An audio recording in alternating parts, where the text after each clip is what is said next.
They say truckers see things on the road that most people never will. But what if you stopped at a rest area that doesn't exist anymore? What if the man watching you from the trees never left because he never died? One trucker's night off the highway became a nightmare. I've spent 2 decades driving across the Midwest. I've seen deer come out of nowhere, ice slicks you can't brake on, and exhausted hallucinations. But nothing was as disturbing as what happened one cold October night outside Springfield, Illinois. It was almost 3 a.m. I was bone tired. I started seeing shadows flicker in the trees, my vision going fuzzy. Then my GPS lit up, said there was a rest stop 2 miles up the highway. I didn't recognize the name, but I figured I'd been too tired to care. When I pulled in, it looked like a scene from a horror film. Cracked pavement, flickering light above the restroom building, and a lone, dusty pickup parked under a dead tree. I got out, stretched my legs, and made my way into the restroom. That's when I heard it. Slap, slap, slap. Barefoot footsteps behind me. I turned. No one. I checked every stall. Nothing. I tried to shrug it off and walked back to my truck, only to realize the pickup was gone, vanished, like it had never been there. Then I saw him, standing near the bathroom, a man, hat pulled low, face partly hidden, his grin stretched too wide, unnaturally wide, and his eyes, they weren't reflecting light, just black pits. I dove into my truck and locked the doors, turned the key, nothing, dead. He began walking toward me, slowly, deliberate. In a panic, I slammed the dashboard. The engine coughed, then started. I hit the gas and didn't look back. Hours later, at a real truck stop, I told a cashier about the creepy rest area near Springfield. He just blinked and said, "There hasn't been a rest stop there since '98. It burned down. 3 truckers died in their rigs." I checked my rearview mirror all day. My cab still smelled faintly of smoke. When you're a long-haul trucker, late-night chatter on the CB radio is your only company. But what happens when a voice breaks through? A woman begging for help from a place that no longer exists. Channel 19 isn't just radio static. It's a cry from the dead. I used to keep my CB radio on Channel 19, like every trucker does. It's mostly guys joking around, traffic updates, the occasional rant. But one night, deep in the Arizona desert, something else broke through. It was just after 3 a.m. I was hauling produce westbound toward LA. The desert was dead silent, stars blazing overhead. Then, through the static, "Breaker, breaker, help me." A woman's voice, weak, distorted. I grabbed the mic. "This is Big Wheeler. You all right out there?" Silence. Then again, stronger. "I'm trapped, mile marker, 107. Please, he's coming."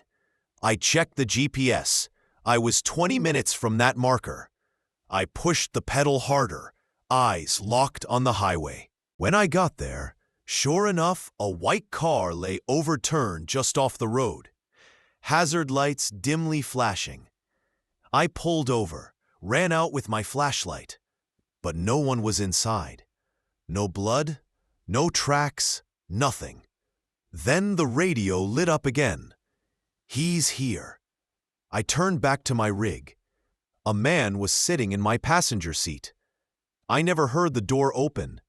He wore a faded denim jacket, trucker cap, and had no irises, just pure white eyes. "You heard her, didn't you?" he asked in a low, gravelly voice. I couldn't move, couldn't speak. "She's been calling for 18 years. since I took her. When I blinked, he vanished. The seat was empty. Doors still locked. After that, every night for weeks, I heard her voice again.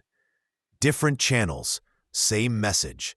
Begging, pleading, always around 3 a.m. Some drivers say it's a glitch. Others say it's a ghost trapped in the airwaves. But I don't use Channel 19 anymore, because if you listen long enough, he might start talking to you, too. A mysterious client, a steel container, no paperwork, no questions, just cash. That's how this trucker's night started. But when he opened the trailer, he found a coffin, and something inside that wasn't dead or alive. What he saw still follows him on the road to this day. A couple years back, I picked up a cash gig that paid double my usual rate. No paperwork, no registration. Just haul a steel container from a warehouse in Montana to a remote drop-off location. The guy hiring me wore black gloves, spoke in a flat voice, and handed me a burner phone. No stops. Don't open the cargo. No questions, he said. I've transported stranger things, so I took the job. The container was cold to the touch. No power lines, no refrigeration unit, yet freezing. As I drove through the forest hills, I kept hearing thumps, like something shifting inside. Once I even heard faint scratching. By the time I hit mile marker 203, I couldn't ignore it anymore. I pulled over, climbed in the back, and opened it. Inside was a wooden coffin. Old, dark wood, bound in iron clasps. Curiosity, or maybe stupidity, got the better of me. I lifted the lid. There she was, a woman, pale skin, Victorian clothes, hands folded, eyes shut, but breathing. Then her eyes snapped open, crimson red, and she smiled.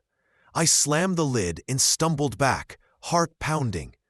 Suddenly, the forest around me went silent. No insects, no wind, just cold. Then came the whispering. From behind the trees, shapes moving, watching. I turned to leave, but the road was gone. Literally erased. No signal, no GPS.